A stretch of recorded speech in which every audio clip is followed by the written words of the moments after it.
להיקלט במדינה זרה זה אף פעם לא קל, ולכן באולפן מאוד מאוד חשוב לי שלא נוסיף על הקשיים. אני קולטת באופן אישי כל תלמיד.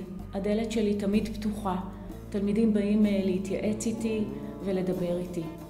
אני מאוד משתדלת כמנהלת לשמור על ראש פתוח ולעזור לתלמידים.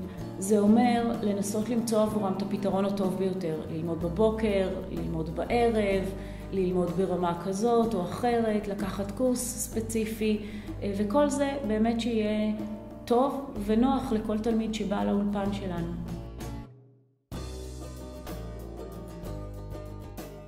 קוראים לי ילנה איסקוב, אני בת 23, הגעתי ממוסקבה.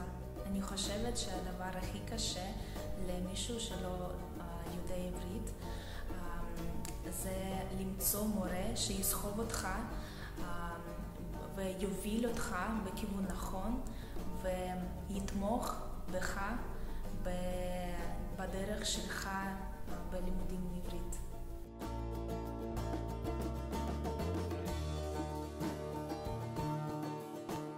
היי, אני יסמין, אני מאנגליה, אני לומדת באולפן חודשיים. היי, אני נטלי, אני מהונג קונג, והגעתי לאולפן הזה לפני 6 חודשים. האולפן נמצא בשכונת נווה צדק. זו שכונה ממש יפה, הסביבה של האולפן מקסימה.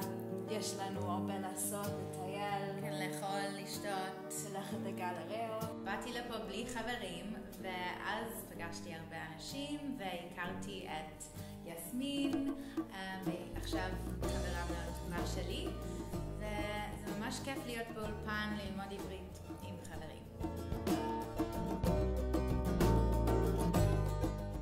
שלום, אני איגור, אני מרומא, אני בן 23 ולומד באולפן נווה צדק מחודשיים וחצי. באיטלקית אנחנו אומרים La pazienza è la virtù dei forti.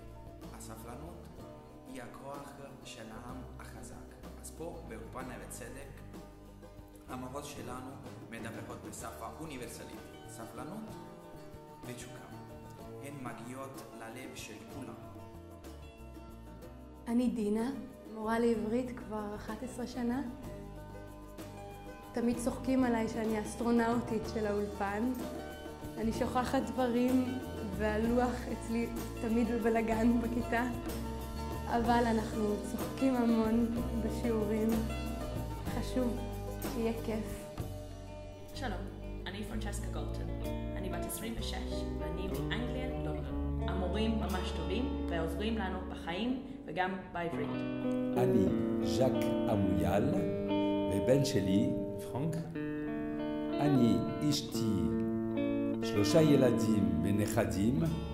כולנו למדנו באולפן נווה צדק כמו בית, כמו משפחה.